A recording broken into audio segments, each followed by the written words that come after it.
우리가 잘 아는 주님의 기도 이야기를 해오는 네 번째 시간이 되었습니다. 오늘은 우리에게 일용할 양식을 주십시오라고 하는 기도입니다.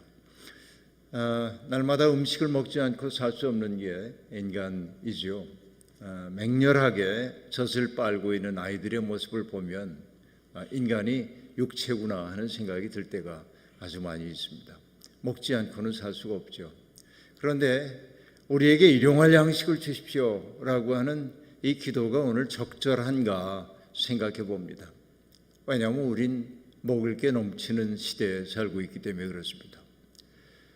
오늘 우리의 곁에는 정말로 먹을 것이 없어서 굶주리고 있는 사람도 있겠지만 대부분의 사람들은 먹는 문제는 그렇게 부족하지 않은 시대를 살고 있는 게 사실입니다.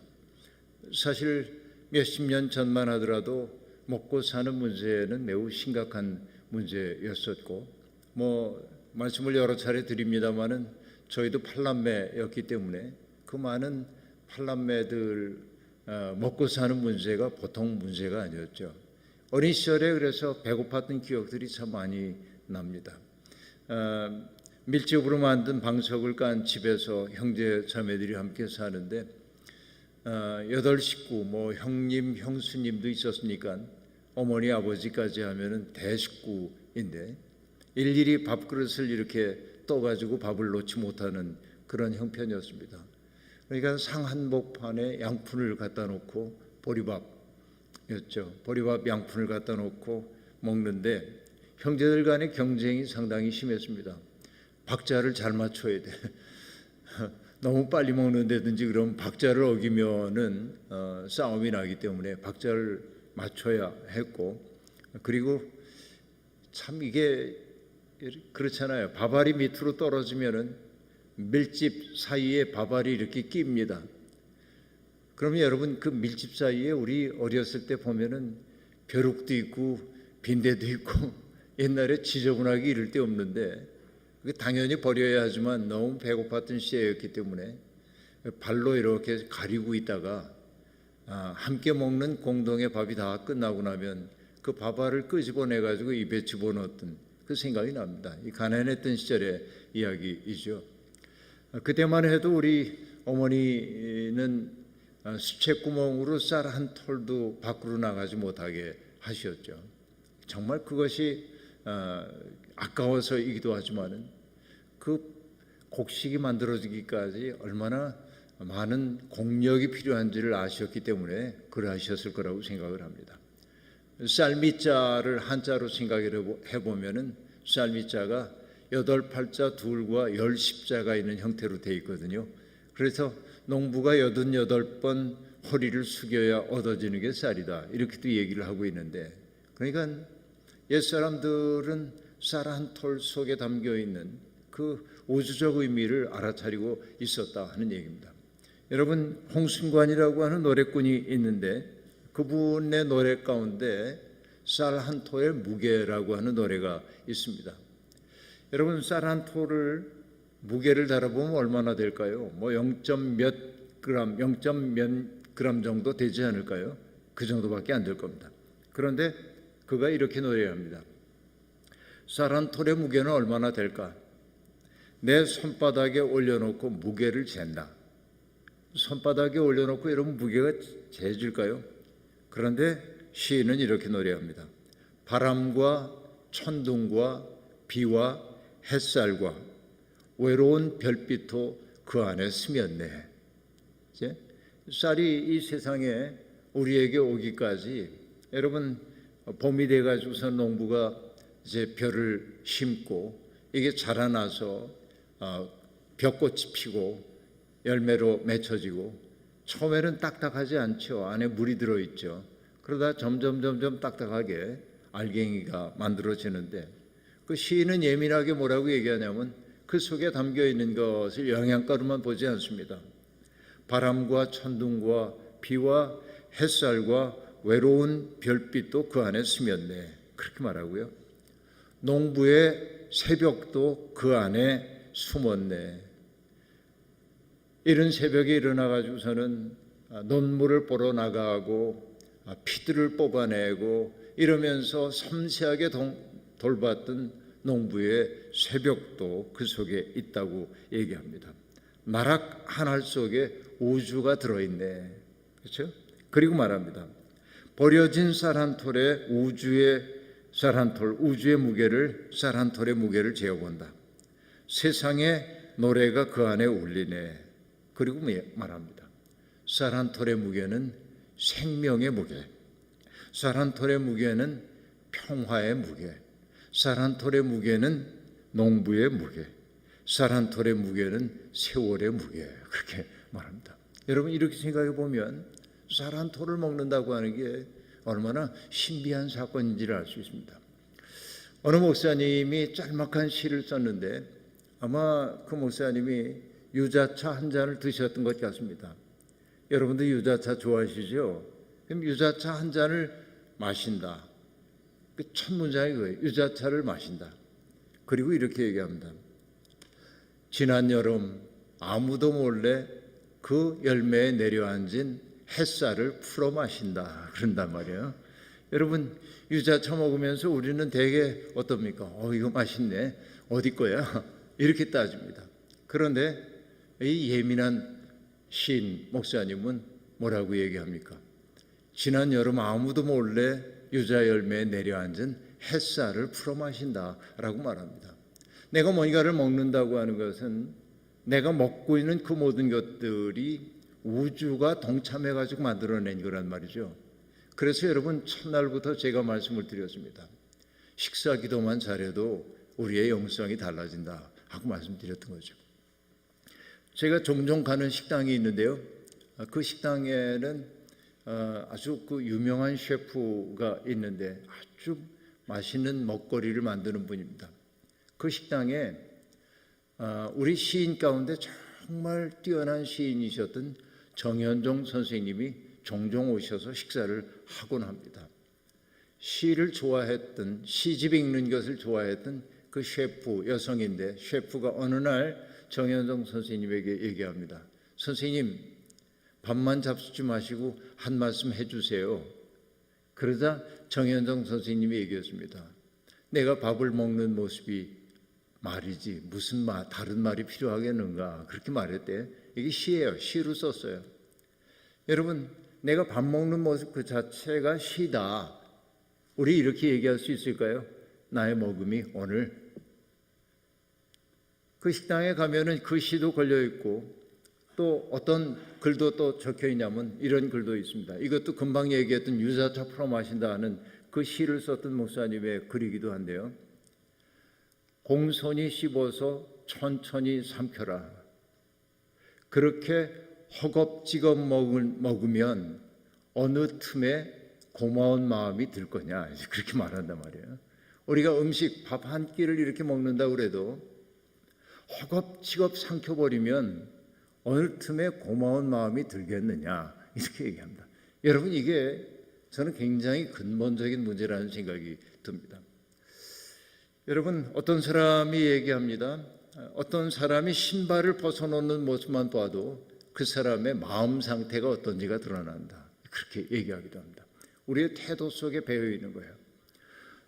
여러분, 다일 공동체라고 하는 공동체를 아십니다마는 최일도 목사님이 청량리에서 노숙인들에게 밥 한 끼를 대접하기 위해 만들었던 것이 다일 공동체인데 지금은 굉장히 큰 단체가 됐습니다마는 옛날에 처음 시작할 때 그 다일 공동체의 부엌에는 이런 현판이 적혀 있었답니다.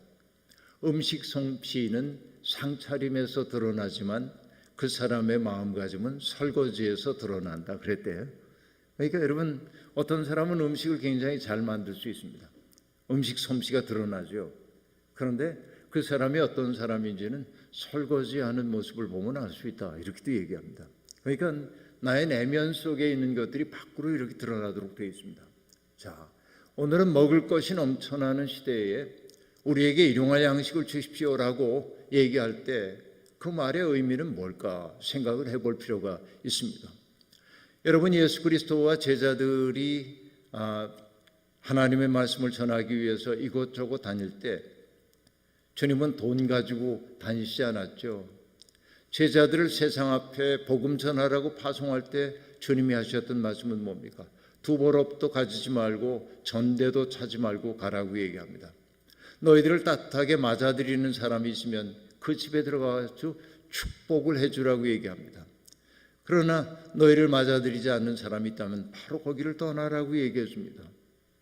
여러분, 이 말이 여러분 어떤 이야기일까요?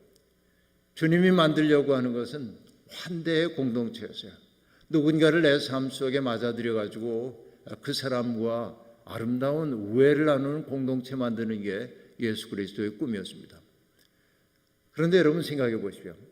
저도 지금 여기에 말씀 전하기 위해 와서 편안한 호텔에 숙박을 하고 있습니다만 옛날 같으면 호텔에 들어갈 수가 없죠. 이 진천이라고 하는 낯선 곳에 내가 왔는데 돈이 한 푼도 없다. 예를 들면 어디 모텔에 들어갈 돈도 없고 호텔에 들어갈 돈도 없고 그럼 뭡니까? 누군가의 호의에 의지하지 않을 수가 없을 겁니다. 그래서 나는 거리에 서가지고 혹시라도 내게 말을 건네오는 사람이 없을까 생각하게 되겠죠. 마치 그 소돔성에 살고 있었던 아브라함의 조카 롯이 성문 곁에 이렇게 서 있다가 나그네가 자기에게 오는 모습을 바라보면서 나그네신 것 같은데 내 집에 들어와서 좀 묵었다 가시지요. 초대해 주었던 것처럼 혹시 누군가가 나를 맞아주지 않을까 하면서 서성거리기도 하고 그런 사람이 보이지 않으면은 친절해 보이는 사람이 누구일까 찾아보면서 말을 건네기도 하겠죠. 제가 이 도시에 처음 왔는데 머물 데가 없는데 혹시 댁에 좀 맞아주실 수 있겠습니까? 대부분 거절당할는지 몰라도 어느 마음 따뜻한 사람 하나가 좀 그러시다면 우리 집에 들어오시지요. 그래서 맞아들이기도 하겠죠. 이 환대를 받는 거예요. 그때 내가 그 집에 들어가 가지고서는 환대를 받게 될 때 나는 나쁜 마음을 가지고 그 집에 들어갈 수가 없습니다. 그렇죠? 그러니까 그 집에 복을 빌어줄 수밖에 없을 거고 그리고 내가 경험했던 아름다운 것들을 그들과 더불어 나누려고 애를 쓰게 될 겁니다. 돈 가지고 해결할 수 없는 우정의 공동체가 만들어지는 거예요.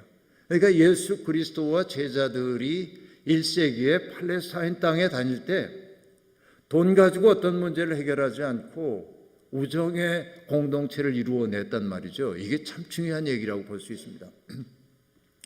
우리는 여러분 오병이어의 기적 이야기를 너무나 잘 알고 있습니다. 예수님이 보리떡 5덩이와 물고기 2마리로 5,000명이 넘게 먹이신 그 사건을 두고 우리 주님 능력도 많으시지 어떻게 그런 기적을 행하셨을까라고 사람들은 생각합니다. 그렇죠. 신비해요. 우리들이 어떻게 이해하기 어려워요. 신학적으로 이런저런 설명해 봅니다. 그러나 그 사건이 정말일까 가짜일까 이런 생각을 하기 전에 우리가 배워야 할 것은 뭐냐면 나와 함께 있는 이 사람들이 오랫동안 함께 있는데 먹지 못해서 집으로 돌아가다가 귀진할까 염려가 되는구나. 그리고 제자들에게 뭐라고 얘기하십니까? 너희에게 먹을 것이 있는지 보고 이 사람들을 좀 먹여줬으면 좋겠다는 거야. 그 마음이야. 내가 능력이 있기 때문이 아니라 그들의 배고픈 사정을 헤아려서 먹이고 싶어하는 예수님의 마음이 그 속에 있단 말이죠. 이게 중요합니다. 그러면 여러분 1세기의 팔레스타인 상황이 어땠는지를 잠깐 돌아봐야 하는데요. 오늘 우리는 하루에 3끼 먹는 것이 당연한 시대에 살고 있습니다마는 1세기의 예수님 당시의 사람들은 그럴 수가 없었습니다. 왜 그랬냐면 1세기의 팔레스타인은 너무나 가난했어요. 자, 조금 역사 공부를 한번 해볼까요? 예수님이 태어나실 무렵에 그 팔레스타인 땅, 지금의 이스라엘 땅을 다스리고 있던 사람이 누구냐면 헤롯 대왕입니다. 헤롯 더 그레이트라고 얘기를 하는데 헤롯 대왕이라고 하는 사람이 그 지역을 다 다스리고 있었습니다. 그 사람은 로마 황제와 아주 가까운 친구였기 때문에 로마 황제가 전폭적으로 미뤄져서 헤롯 대왕이 거기를 다 다스리고 있었습니다. 근데 이 사람은 잔인한 사람이기도 했습니다. 의심이 많은 사람이기도 했습니다. 그래서 잔혹한 일들을 벌이곤 했어요. 그런데 여러분, 헤롯 대왕이 죽자 헤롯 대왕이 다스리고 있던 영토를 넷으로 나눴습니다. 그래서 각각 예를 들면은 헤롯 안티파스라고 하는 사람은 갈릴리를 다스리고, 또 빌립이라는 사람은 드래곤잇과 이쪽 빌립 지역을 다스리고, 누구는 아켈레오라고 하는 사람은 예루살렘 중심으로 다스리고, 네 군데로 딱 나누어요. 그래서 여러분, 하나의 왕국을 넷으로 나누어서 각각 하나씩을 다스리게 만들었어요. 성경에 보면 분봉왕 그런 말 들어보셨죠? 옛날에 그 분봉왕이라고 한 뜻이 뭐냐면 4분의 1 왕 그런 뜻이에요. 분봉왕이 무슨 뜻인지 잘 모르셨죠? 4분의 1 왕이라는 뜻이에요. 영토를 넷으로 나누어서 그 가운데 하나를 다스리는 왕이란 말이죠. 그런데 여러분, 이 헤롯의 거의 장남이라고 얘기할 수 있는 헤롯 아켈레오라고 하는 사람은 아버지처럼 잔인한 사람이었습니다. 그래서 예루살렘 사람들이 항의를 했어요. 로마에, 이 사람 너무 잔인해, 우리가 이 사람 모시기 어렵습니다. 그래서 로마는 아켈레오를 폐위시키고 그 자리에 누굴 보내냐면 로마 총독을 보내요. 그 총독 가운데 여러분 잘 아는 총독 하나 있죠? 누구예요? 본디오 빌라도입니다. 그러니까 예루살렘 지역을 다스렸던 것이 로마의 총독인 것은 아켈레오가 학정을 베풀었기 때문에 그를 폐위시키고 직접 통치의 구역으로 만들었다, 이렇게 볼 수 있습니다. 그런데 예수님이 주로 활동하셨던 자리가 어디냐면은 여러분, 갈릴리 호수가 있는 지역에서 주님은 주로 활동하셨잖아요. 나중에 예루살렘으로 내려오시긴 하지만은, 근데 그 당시에 갈릴리를 다스리고 있었던 사람은 헤롯 안티파스라는 사람인데, 우리 성경에는 헤롯 안디바 그렇게 말합니다. 근데 이 사람은 야심가입니다. 어떤 야심가냐면 간단하게 얘기하면 이렇습니다. 내 아버지가 대왕이었던 것처럼 나도 4분의 1 왕이 아니라 대왕이 되고 싶어요. 무슨 얘기인지 아시겠죠? 얼마나 이 사람이 욕망이 큰 사람인지 모릅니다. 그럼 자기를 대왕으로 만들어줄 수 있는 사람은 누구예요? 로마 황제죠. 그러니까 로마 황제에게 잘 보여야 돼, 이 헤롯 안티파스가. 그러려면 뭘 해야 합니까? 로마가 하라는 일 다 해야 되고, 그리고 로마 황제의 마음에 드는 일들을 해야 합니다. 그래서 이 헤롯 안티파스가 한 일 가운데 하나가 갈릴리 호수 옆에다가 도시 하나를 만들었습니다. 그 당시에 로마 황제 이름이 티베리우스라고 하는 황제였는데, 그 이름을 따서 그 도시의 이름을 티베리아스라고 부릅니다. 그 황제에게 잘 보이기 위한 기획 도시입니다. 그러면 여러분 생각해 보세요. 이 헤롯 안티파스가 도시를 만들 때 자기 창고에 있는 물질 꺼내가지고 도시 만들었을까요? 그럴 돈도 없었을 뿐만 아니라 그럴 생각도 없었겠죠. 욕심 많은 사람이니까. 그 도시를 만드는데 필요한 돈은 누구에게서 나왔을까요? 자기의 백성들 주머니 털 수밖에 없었겠죠. 그래서 이 헤롯 안티파스는 갈릴리에 살고 있는 수많은 사람들에게 정말 물질을 쥐어짜듯 짜내기 시작했습니다. 그래서 여러분, 특별히 갈릴리 호수에서 배를 띄워서 먹고 살던, 고기 잡아서 먹고 살던 어부들이 어려움을 겪었는데, 안티파스 이전만 하더라도 내가 물고기를 얼마를 잡아들이든 어시장에 내다 팔고 그리고 일부만 세금으로 내면 되는데, 헤롯 안티파스는 세금 정책을 바꿉니다. 어떻게 바꾸냐면 배의 크기와 그물의 크기에 따라서 세금을 부과합니다. 물고기를 얼마나 잡았는지 안 잡았는지 아무 상관없습니다. 내가 큰 배와 그물을 가지고 있으면은 물고기 한 마리도 잡지 못했어도 세금을 내야만 했던 것이죠. 그리고 여러분, 그뿐만이 아닙니다. 이 헤롯 안티파스는 외화 벌이를 해야 했기 때문에 로마에 잘 보이기 위해서 어부들이 잡아 올린 물고기들을 처리할 수 있는, 염장 처리할 수 있는 공장을 호숫가에 만들어 놓고 어부들이 잡아 올린 물고기를 헐값에 넘기도록 강요를 하기 시작했습니다. 그럼 이게 여러분 어떤 의미인지 아시겠어요? 대대로, 조상 대대로 그냥 금을 던져서 먹고 살 수 있었던 이 갈릴리 호수 주변의 어촌 마을 사람들의 삶이 핍진하게 될 수밖에 없었다. 그래서 여러분 가만히 생각해 봐요. 예수님의 첫 번째 제자들이 누구였습니까? 어부들이었죠. 가만히 생각해 봐요. 예수님이 어부들에게 가가지고 나를 따라오너라 그랬을 때 성경은 뭐라고 얘기하냐면 그들이 배와 그물을 버려두고 예수를 따랐다라고 얘기합니다. 생각해 보는 거예요. 만약에 내가 정말 그 물고기 잡아먹고 사는 인생이 행복하고 그래서 자식들 부양하기에 충분했다고 한다면 어떤 사람이 내게 와서 나를 따르라 그러면 따를 수 있었을까? 어떤 마음이냐면 배와 그물이 원수 같아. 내가 이거 가지고 있는 이것 때문에 막대한 세금을 내야 하고 그 때문에 내가 먹고 살 수가 없어. 원수 같아. 이놈의 배 없어졌으면 좋겠어. 그런데 어떤 분이 와가지고 나를 따르라. 새로운 세상 만들자. 그러니까 갈릴리 어부들이 응한 거 아닌가 하는 생각이 들기도 해요. 그렇죠? 그러니까 정말 갈릴리 사람들의 삶은 핍진하기 이를 데가 없었습니다. 아주 결핍된 삶이에요. 그러니까 여러분 복음서를 보면은 예수님이 만난 사람들 가운데 많은 병든 사람들이 있었는데 왜 이렇게 병자들이 많은가 생각하는데 그 당시에 사회를 생각해보면 병자가 많을 수밖에 없어요. 왜? 먹지 못하기 때문에 영양실조에 걸리고 영양실조에 걸리니까 면역력 떨어질 수밖에 없는 거고 병이 많을 수밖에 없었다 하는 얘기입니다. 여러분 단백질 섭취를 할 수가 없었어요. 고기 먹을 수 없습니다. 그들이 이스라엘 사람들이 뭐 유목하는 사람도 있으니까 고기 먹을 것 같죠. 그건 특수한 층 얘기입니다. 1세기에 팔레스타인을 연구한 어느 학자에 따르면 달걀 하나 값이 얼마냐면 흔히 우리가 노동자의 일일 품삯을 1데나리온이라고 얘기를 하는데 들어보셨죠? 데나리온이에요. 요즘으로 얘기하면 얼마쯤 됩니까? 한 10만 원? 요즘 노동자의 일일 품삯이 조금 더 일 잘하는 분은 뭐 16만 원 그러더라고요. 그러니까 조금 잡아서 10만 원이라고 해봅시다. 1데나리온이 10만 원이에요. 그런데 달걀 하나의 값이 얼마냐면 1데나리온입니다. 여러분 우리도 매일 달걀 하나씩 먹잖아요. 어지간하면 가난해서 못 먹는 사람 별로 없죠.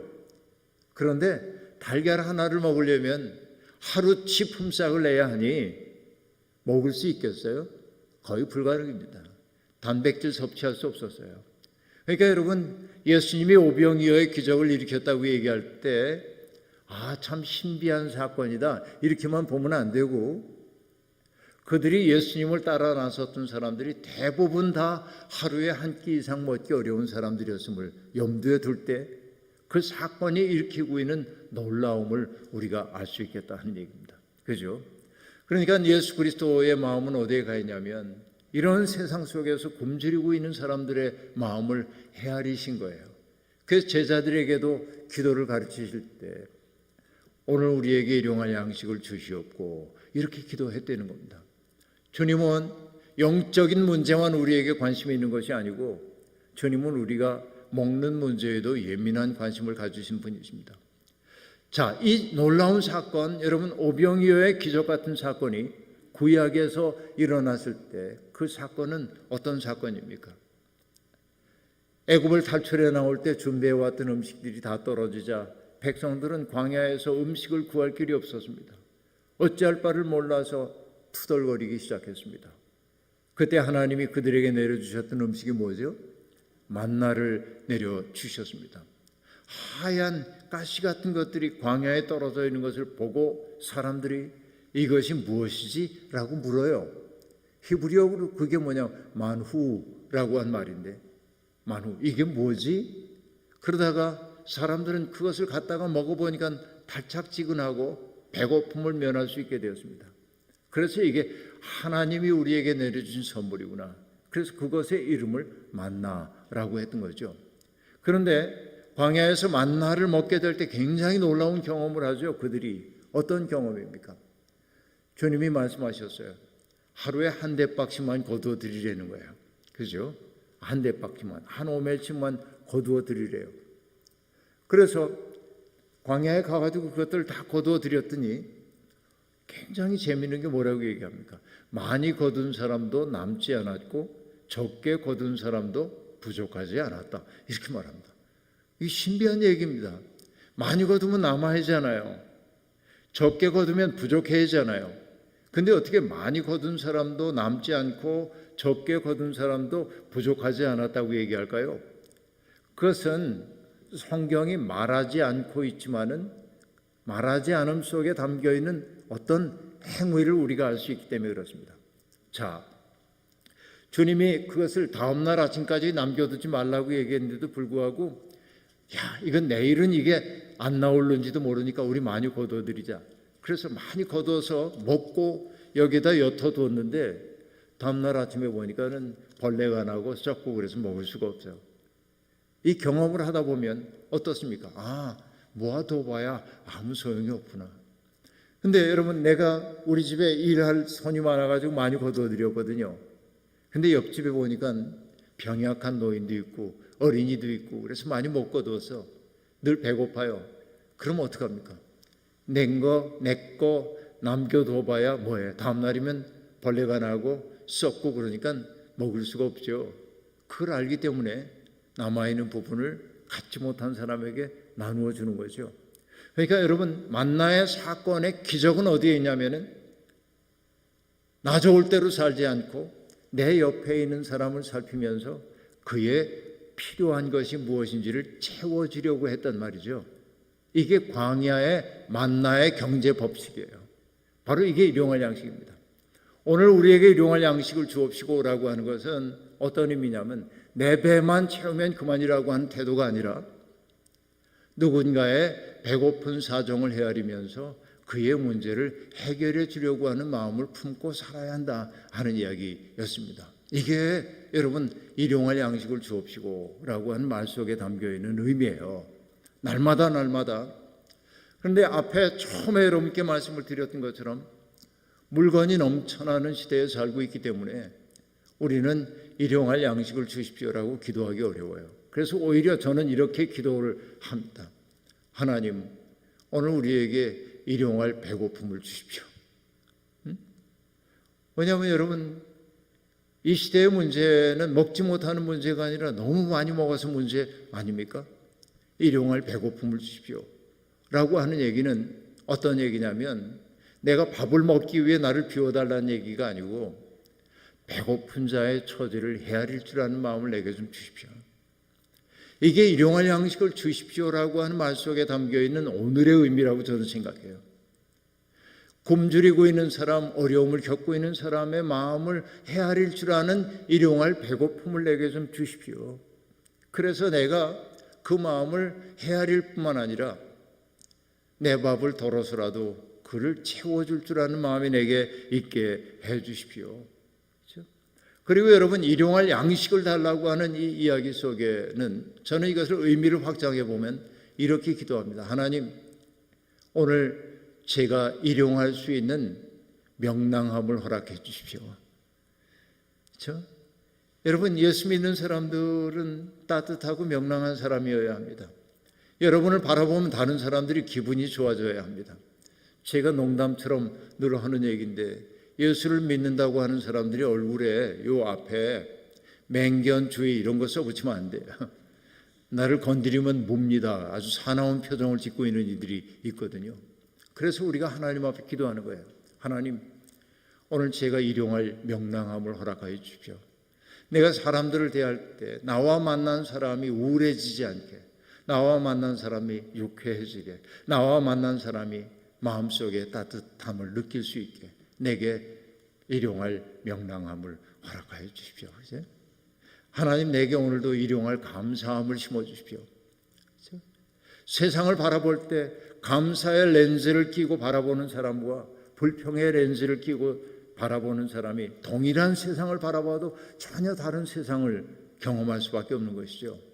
오늘 우리에게 가장 필요한 것은 뭐냐면 바로 그런 따뜻함의 시선도 부족하고 다른 사람의 고통을 헤아릴 줄 아는 능력도 너무도 부족한 시대에 살고 있죠. 그래서 우리는 기도해야 합니다. 우리에게 일용할 명랑함을 주시고 우리에게 일용할 사랑을 허락하여 주시고 우리에게 일용할 평화를 허락하여 주십시오. 그래서 내 속에 있는 평화로움으로 사람들을 물들이게 해주시고 내 속에 있는 따뜻함으로 사람들의 마음속에 있는 얼음을 녹게 만들게 해주시고 내 속에 있는 순수함으로 사람들의 불의함을 녹여내는 사람이 되게 해주시고, 그죠? 그러니까 일용할 양식을 달라고 하는 이 기도는 반만의 문제가 아니라 우리를 인간답게 만들 수 있는 그 영적 가치를 오늘 내 속에 채워주십시오라고 하는 기도임을 우리가 알 수 있습니다.